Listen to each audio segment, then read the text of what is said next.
What if I told you that India just made a decision that could change your electricity bills, change the entire country's position in world politics, and even change who controls the most dangerous substance on earth? Sounds dramatic, right? But that is exactly what happened. Welcome to the story of India's nuclear privatization. हम एक बहुत महत्वपूर्ण sector में भी कदम उठाने जा रहे हैं। हम न्यूक्लियर सेक्टर को भी ओपन करने की तरफ आगे बढ़ रहे हैं। A reform that is bigger than most people realize and scarier than most people understand.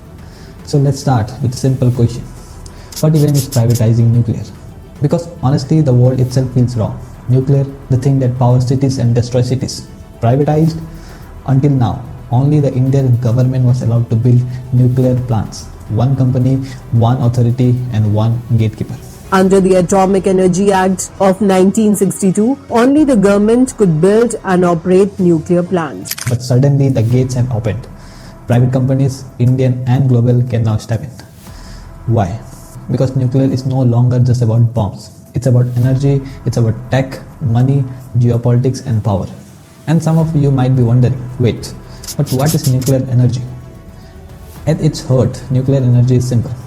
You take a heavy atom like uranium, split it, and boom, it releases insane amounts of heat. That heat makes steam. That steam turns turbines, and those turbines create electricity. No smoke, no coal, no emissions, just raw, silent power. Sounds perfect, right? Not exactly. Because the same uranium that lights up your home can also destroy a whole city. And that is why governments were the only ones allowed near it until now. So why did India decide to privatize nuclear?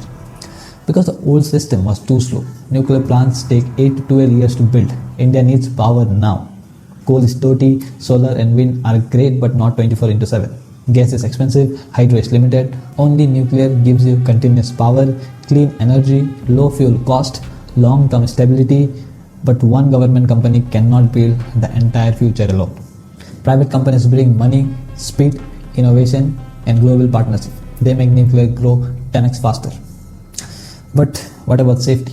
Is not nuclear dangerous? Absolutely. This is the part nobody should ignore. If a private company cuts corners, if a pipe leaks, if safety is compromised, the consequences don't stay inside the factory. They spill into the soil, into the water, air and lives. Which is why the government will still control nuclear fuel, uranium import, waste disposal, plant licensing, all safety operations. Privatization does not mean free for all. It means collaboration under strict control. India also has set an extremely ambitious goal. 100 gigawatts of nuclear power by 2047.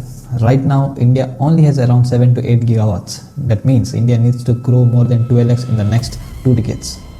One government company alone cannot build reactors at that speed. So private players are being brought in to inject more money, more tech, more global partnership, more speed, and this target is a huge reason behind the reform.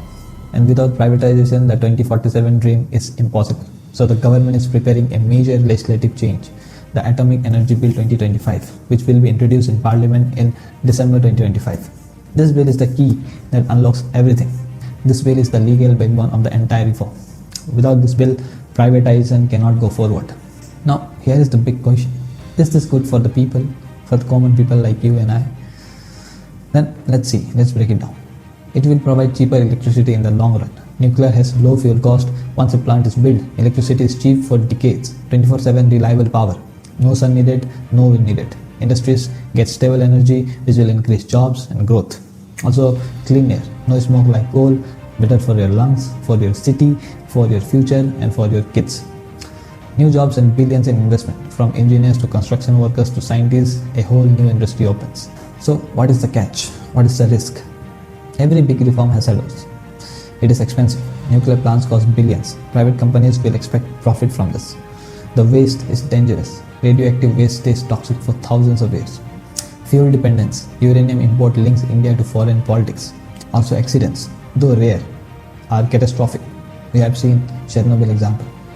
One mistake can erase decades of trust. Privatizing nuclear is like letting more people drive a supercar. It can make the country move faster, smoother, stronger, but only if the brakes, seat belts, and rules are unbreakable. The decision will reset India's economy, rewrite global alliances. It is risky, it is bold, but it is historic. And it is the beginning of a new chapter where India does not just consume power. India becomes the power.